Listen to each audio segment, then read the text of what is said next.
Hello everyone, आप सब कैसे हैं? उम्मीद है बढ़िया होंगे। तो आज हम अपने चैनल पे लेकर आए हैं आपके लिए। बहुत लोगों ने डिमांड कर रहा था कि सर बायोलॉजी भी स्टार्ट कर दिए, तो हम आज आपके लिए स्टार्ट करते हैं बायो क्लास 9th के लिए। तो चलिए स्टार्ट करते हैं बायोलॉजी। बायोलॉजी का जो पहला चैप्टर है, पहले हम लोग सीखते हैं बायोलॉजी होती क्या। देखिए, बायोलॉजी होती क्या। बायोलॉजी जो है दो वर्ड से मिलकर बनी हुई है। पहला इसका वर्ड है bio and second one is logos. First one is bios and logos.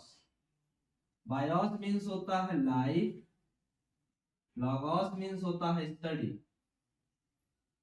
इसकी आप डेफिनेशन देखिए बना लेंगे यहीं से कि study of life is known as biology. Study of life is known as biology. Clear? तो द फादर, फादर बायोलॉजी बता रहे थे। फादर है बायोलॉजी की, जो साइंस के फर्स्ट है, यानी साइंस को बताने वाले। साइंस क्या था, जो भी वीडियो नहीं देखा मेरा, तो फर्स्ट वीडियो देख लीजिएगा, वो है मेरे यूट्यूब चैनल पे। पहला मेरा वीडियो होगा, उसमें मैंने साइंस के बारे में डिटेल बताया। उसमें मैंने बताया था, बात किया था, जो साइंस के बारे में डिस्कस किया, वो फर्स्ट साइंटिस्ट थे, फर्स्ट आदमी था जिसका नाम था अरस्तु। तो वही जो है वो बायो ही लेकर आए थे। तो वही जो है आपके फादर भी है। एरिस्टोटल की स्पेलिंग होती लिखने के लिए, और इसको पढ़ते हैं अरस्तु। ये अरस्तु जो है वो है फादर ऑफ बायोलॉजी। अब बायोलॉजी इतना हो गया। बायोलॉजी क्या होती है? ढेर सारी ब्रांचेस होती हैं, आपको पता है। बायोलॉजी की मैनी ब्रांचेस है। एग्जांपल के तौर पे एक दो देखिए, जैसे जूलॉजी है, बॉटनी है, माइक्रोबायोलॉजी है, ऐसे ढेर सारी इसकी ब्रांचेस मिलेंगी। तो उन पे हमको डिस्कस नहीं करना। हम लोग बात करने जा रहे हैं किस किस टॉपिक की बात करेंगे। तो क्लास 9th में जो फर्स्ट टॉपिक है वो है आपका सेल। उसी की बात करने जा रहे हैं। सेल क्या होता है? सेल पहला टॉपिक सेल है, पहला चैप्टर है, बहुत इंपॉर्टेंट है। तो सेल क्या है? सेल यानी कोशिका। सेल को कहते हैं हिंदी में कोशिका। तो कोशिका क्या है? कोशिका जो है शरीर की सबसे छोटी इकाई है। यानी शरीर जिससे मिलकर बना हुआ है, शरीर, कोशिका शरीर की सबसे छोटी इकाई है, जो उसका स्ट्रक्चर और बेसिक होती है। यानी cell is the structural and functional unit of life. Structural and functional unit of life is known structural and functional unit of life. Functional unit of life is known as cell. जो cell है आपका, यानी शरीर जो है छोटे छोटे कोशिका से मिलकर बना हुआ, हर एक पार्ट आपका सेल से मिलकर बना होता है। तो सेल क्या हो गया? सेल एक बेसिक स्ट्रक्चर हो गया जो प्रोवाइड कराता है। सेल है क्या? आपके शरीर का क्या स्ट्रक्चर है, उसमें कितने कोशिका होंगे, क्या होगा, वो सब सेल डिपेंड। यानी आपको भूख भी लगती है तो भूख आपको नहीं लगती, आपकी उस सेल को लगती है। ठीक, तो आगे चलते इसी पर। सेल ये हो गया। सेल का अपना अपना स्ट्रक्चर होता है, हर एक सेल का अपना अपना स्ट्रक्चर होता है, शेप होता है ना। तो सेल को जो है सबसे पहले डिस्कवर किया थे रॉबर्ट हुक ने। किसने? Robert Hooke. Robert Hooke scientist है जिन्होंने 1665 में सेल की डिस्कवरी किया था। तो बहुत सारे इन्होंने क्या किया था, इन्होंने प्याज के छिलके को माइक्रोस्कोप में देखा था। तो उन्होंने देखा कि प्याज के छिलके में उसमें बहुत छोटे छोटे कण पाए जा रहे हैं, बहुत छोटे छोटे कुछ दिख रहा था। तो उन्होंने उसका नाम दे दिया, बेसिक उसी से मिलकर बना हुआ था, तो उसने नाम दे दिया सेल, कोशिका। ओके, तो देखिएगा, जो उन्होंने अपना माइक्रोस्कोप यूज किया था, तो उस टाइम माइक्रोस्कोप तो था, लेकिन इन्होंने जो यूज किया था वो अपना खुद का, यानी कहा जाता हैंडमेड माइक्रोस्कोप का इन्होंने यूज किया था। जो सेल नाम दिया गया था, सेल, ये लैटिन वर्ड का नाम दिया गया था, जिसका मतलब होता है, लैटिन वर्ड से दिया गया। लैटिन वर्ड कौन सा था? जिसका मतलब होता a little room. A little room, एक छोटा सा कमरा। इसी से आया हुआ है आपका सेल, अ लिटिल रूम, इसी से आया हुआ है आपका कोशिका। ठीक, तो फिर इसके बाद क्या होता है? इसके बाद उन्होंने जब इतना बताया, तो और भी साइंटिस्ट काम करते हैं। तो एक आती है सेल थ्योरी, जो कि 1838 में दी जाती है। दो साइंटिस्ट कौन और जेनसन के द्वारा सेल थ्योरी दी जाती है। सेल थ्योरी क्या होती है? बहुत इंपॉर्टेंट टॉपिक है। What is the cell theory? Cell theory क्या है, सेल थ्योरी के सिर्फ कब दी गई, 1838 पे स्वान साइंटिस्ट एंड स्लेंस्टन ने दिया। तो उन्होंने क्या क्या बात की, उन्होंने 3 वर्ड दिया कि जो भी प्लांट एंड एनिमल होता है, plants and animals are composed by cell, plants and animal are composed by cell, और जो सेल होगा वो कहाँ एग्जिस्ट करेगा, तो वो प्रिमिटिव यानी पुरानी अपनी सेल की अवस्था से ही होगा, और cell is the basic and fundamental unit of life होती है। 3 बातें उन्होंने बताई थी। इस बात से याद रखिएगा कि जो सेल थ्योरी थी वायरस से डिपेंडेंट थी, यानी सेल थ्योरी वायरस पे एक्सेप्शन थी, वायरस के लिए सेल थ्योरी नहीं बनाई गई थी। तो सेल थ्योरी का जो है वो क्या है, वायरस से एक्सेप्शन थी, यानी वायरस से वर्क नहीं करना है। कोई बोलता है वायरस के लिए सेल थ्योरी है, तो बिल्कुल नहीं है, वायरस के लिए दिया गया, तुमने प्लांट्स के लिए और सेल के लिए दिया, लेकिन वायरस के लिए नहीं दिया। ओके, सेल का जो क्लासिफिकेशन आए करते हैं, तो सेल को देखिए 2, 3, 4 प्रकार से आप बांट सकते हैं। जैसे एक होती है प्लांट के लिए, जो सेल थ्योरी दी गई, जो प्लांट एंड एनिमल के लिए दिया गया। सेल जो होता है 2 प्रकार कह सकते हैं, एनिमल सेल और प्लांट सेल भी कहा जा सकता है। और एक होती है प्रोकारियोटिक और यूकारियोटिक। हम पहले उसकी बात करते हैं। सेल जो है 2 प्रकार का, एक होता है प्रोकारियोटिक और एक होता है यूकारियोटिक।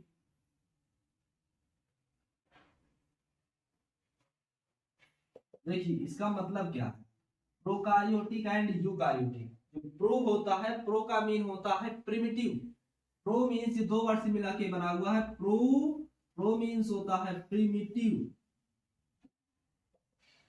और यू मतलब होता है डेवलप,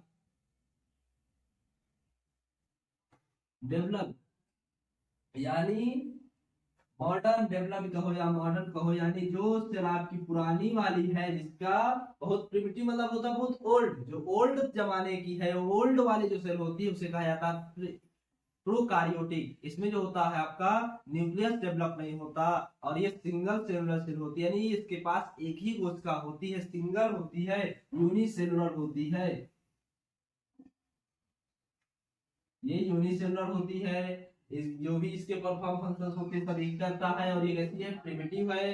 सेंट्रल इसमें यानी न्यूक्लियस जो होता है वो कंप्लीट नहीं होता फंक्शन, इसलिए कहते हैं न्यूक्लियोलस कहा जाता है उसे, और सेंट्रियल भी प्रेजेंट नहीं होता, यानी सेंट्रल उसका कोई होता नहीं है। और जो भी आया यूकारियोटिक, यूकारियोटिक क्या है, उसका डेवलप फॉर्म है, यानी प्रिमिटिव नहीं है, वो मॉडर्न जमाने की है, जिसमें इसका न्यूक्लियस डेवलप हो चुका है, यानी इसे न्यूक्लियस साफ साफ दिखता है, और सेंट्रियोल होती है। और ये जो होती है यूनिसेलुलर हो सकती है, मल्टी सेलुलर दोनों हो सकती है, यूनिसेलुलर प्लस मल्टी सेलुलर दोनों हो सकती है, ये बात याद रखिएगा। ओके, अब देखिए, अब आगे हम चलते हैं। तो ये ऑर्गेनिज्म क्या होता है, ऑर्गेनिज्म भी आपका 2 प्रकार का होता है, एक कहा जाता है यूनिसेलुलर और दूसरे को multi cellular. Unicellular organism, multi cellular organism. तो यूनिक का मतलब हो गया यूनिक, मल्टी मतलब ढेर सारे, तो यूनिक मतलब हो गया जिसमें सिंगल सेल होगा, इसमें क्या होगा, सिंगल सेल, इसमें क्या होगा, मल्टी सेल, इसमें होंगे मल्टी सेल। तो देखो जो यूनिसेलुलर होगा, इस फंक्शन में क्या होंगे, इसकी यानी सारे फंक्शन सिंगल सेल करता है, एक ही सेल सारे फंक्शन प्रोवाइड कराता है, एक ही सेल सारे फंक्शन करता है। जबकि मल्टी सेलुलर में क्या होता है, ढेर सारे सेल हो गए, तो ढेर सारे, अब सेल हो गए ढेर सारे पार्ट्स भी होते हैं, ढेर सारे वर्क होते हैं, हर एक सेल का पर्टिकुलर एक वर्क दे दिया था कि आप इस सेल का काम ये है। यहाँ पर क्या होता है, सबका स्पेसिफिक काम डिवाइडेड होता है, लेकिन यहाँ पर ऐसा नहीं, एक ही सेल को हर एक काम करना, इसलिए क्या होता है परफेक्ट नहीं हो पाते। जबकि क्या होती है, ये वाले सेल परफेक्चुअल होते हैं, परफेक्ट होते हैं अपने वर्क में, लेकिन ये परफेक्ट नहीं होते। और क्या कह सकते हैं, दूसरा ही बता दिया गया, देखिए एक ही सिंगल सेल, यानी एक ही सेल इसमें सारे फंक्शन प्रोवाइड कराता है, उसमें मल्टी सेलुलर परफॉर्म कराते हैं।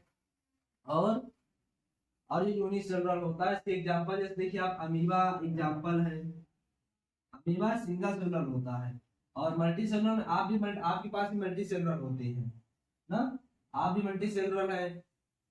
और क्या कह सकते हैं, जिसका शेप साइज होता हो कैसा होता है, एकदम से फिक्स होगा। एक ही सेल है तो एक सेल फिक्स करा देता है। तो इतना हमने ही पढ़ लिया। इसके बाद आपका कुछ टॉपिक बचा हुआ है, जैसे बता ही देते चलिए। बायो का आपको नोट जो है मिलेगा, सेल का शेप, तो हर एक सेल का अपना अपना स्पेसिफिक शेप होता है, सबका अपना अपना स्पेसिफिक शेप होता है। लेकिन आप बता दें सेल जो होता है बेसिक जनरली हम लोग उसको क्या लेके चलते हैं कि वो स्फेरिकल होगा। जनरली हम लोग उसको लेके चलते हैं कि वो स्फेरिकल होगा। बट कुछ ऐसे ऐसे सेल भी हैं जिनका स्पेसिफिक साइज फिक्स है। जैसे आप देख रहे हैं नर्व सेल, नर्व सेल कैसा होता है, इलांगेशन होता है, इसमें इलांगेटेड होता है नर्व सेल।